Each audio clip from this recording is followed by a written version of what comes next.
இன்றைக்கி வந்து ரொம்பவே ஹெல்தி அண்ட் ப்ரோட்டீன் ரிச்சான ஒரு பிரேக்ஃபாஸ்ட் எப்படி செய்கிறதுன்னு பார்க்கலாம். அதுக்கு ஃபஸ்ட்டு வந்து ஒரு கப் அளவுக்கு துவரம்பருப்பு, கடலைப்பருப்பு அண்டு கொள்ளு, உளுந்தம்பருப்பு, பாசிப்பருப்பு அண்ட் கொஞ்சமாக சோயா ஆட் பண்ணியிருக்கேன். இது கூடவே ஒரு கப் அளவுக்கு அரிசியும் ஆட் பண்ணிக்கோங்க. நான் நார்மலாக பாயில்டு ரைஸ் தான் யூஸ் பண்ணியிருக்கேன்.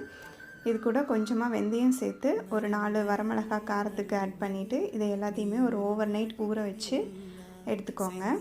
நைட் ஃபுல்லாக ஊற வச்சுட்டு காலையில் எடுத்து அரைச்சிக்கலாம்.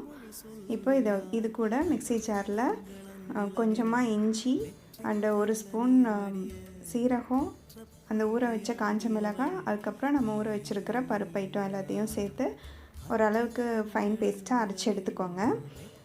அவ்வளோதான். இது வந்து இன்ஸ்டண்ட்டாகவே நம்ம சுட்டுடலாம். ரொம்ப புளிக்க வைக்கணுன்ட்டுலாம் அவசியம் இல்லை. இப்போது ஒரு தோசைக்கல்லை நல்லா சூடானதும் தோசை அதில் ஊற்றி வார்த்து எடுத்துக்கோங்க. உங்களுக்கு தேவைப்பட்டால் நெய் கூட ஆட் பண்ணிக்கோங்க. இல்லை நல்லெண்ணெய் சேர்த்து தோசை சுட்டு எடுத்திங்கன்னா ரொம்பவே ஹெல்தி அண்ட் நல்லா ஃபுல்ஃபில்லிங்கான பிரேக்ஃபாஸ்ட் ரெடி. மறக்காமல் ட்ரை பண்ணி பாருங்கள். தேங்க்ஸ் ஃபார் வாட்சிங்.